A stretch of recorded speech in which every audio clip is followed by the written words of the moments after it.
უახლოეს 30 დღეში თავისუფლების მოედანი წარმოვადგენთ თავისუფლების პროგრამას საქართველოსთვის, რომელშიც განხილული და ასახული იქნება ყველა ის მნიშვნელოვანი რეფორმა და ნაბიჯი, რომელიც უნდა გადაიდგას გარდამავალ პერიოდში ავტორიტარიზმისგან დემოკრატიის აღდგენამდე. ასევე უახლოეს 30 დღეში წარმოვადგენთ საქართველოს ეროვნული უსაფრთხოების განახლებულ დოქტრინას, რომელიც წლების განმავლობაში არ განუახლებია ქართულ ოცნებას იმის მიუხედავად, რომ სუმშვიდობაზე საუბრობს და ვაჩვენებთ საზოგადოებას ჩვენ ხედვას, როგორც ეროვნული, ისე რეგიონული და საერთაშორისო მასშტაბით, თუ რეალურად როგორ უნდა დავიცვათ მშვიდობა და როგორ უნდა განვამტკიცოთ სტაბილურობა.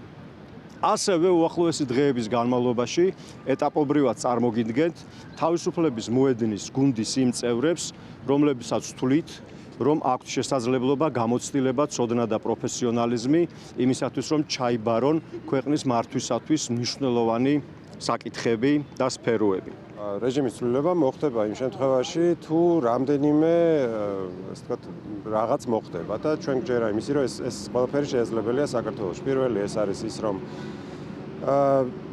რეჟიმის ცვლილება შესაძლებელია მშვიდობიანი გზით და საზოგადოება თუ დაიჯერებს, რომ შესაძლებელია ცვლილება მოხდება. ჩვენ გჯერა იმისი, რომ მნიშვნელოვანი არის, რომ საზოგადოებამ დაინახოს ალტერნატივა, თუ რა მოხდება იმ შემთხვევაში, თუ რეჟიმი შეიცვლება.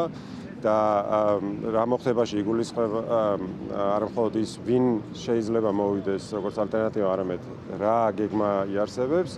მესამე არის ის, რომ უნდა მოირყეს რეპრესიული სისტემა, რაც გულისხმობს სიცრუის დაშინების და მოსყიდვის სისტემის შერყევას და მეოთხე ეს არის ის, რომ უნდა გქონდეს წინააღმდეგობას ძლიერი საერთაშორისო მხარდაჭერა, საერთაშორისო პარტნიორები უნდა თვლიდნენ, რომ საქართველოში დემოკრატია არ დაამარცხებულა და ჩვენ გჯერა, რომ ეს აუცილებლად ასე გაგრძელდება.